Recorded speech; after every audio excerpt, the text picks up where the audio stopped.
Patterns are not conducting. Patterns are nothing but a two-dimensional representation of the music. They show you meter, 1, 2, 3, 4, 1, 2, 1, 2, 3, and speed, at which pace or tempo you're going. 1, 2, 3, 4, 1, 2, 3, 4, and so forth. That's all they do. They do nothing else. Since patterns, though, are such a basic part of conducting and part of every conductor's technique, so let's just dive into it and see what we have.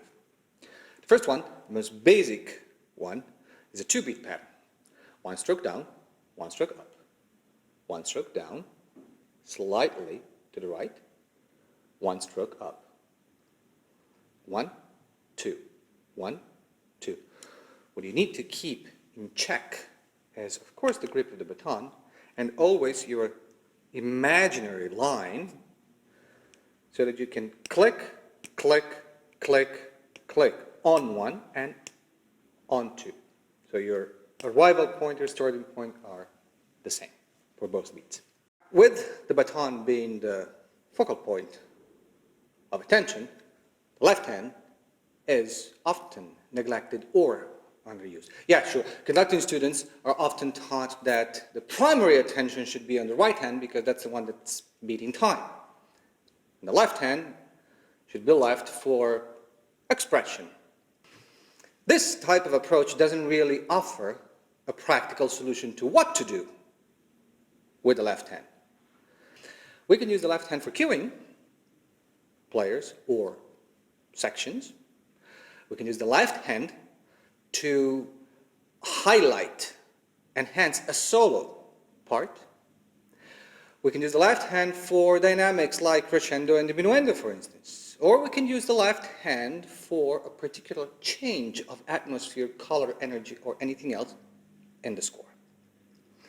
How about we take a look at these 3-4 bars from Debussy's Prélude à l'après-midi d'une femme. See, when you look at this, it's a simple 3, right?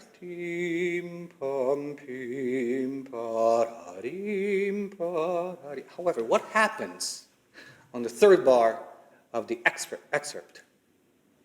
Well, there's a crescendo first, the dynamic changes, and the atmosphere sort of turns. The music changes. So how about you use that to your own advantage? And you show it by switching between the right hand and the left hand, and then you end up having something like pim pam pim pararim parari. With this movement, I'm making a crescendo, taking care of that part in the second half of the bar. And then you make the music blossom. And the music blossoms through your gestures. And trust me, the players are going to respond to it.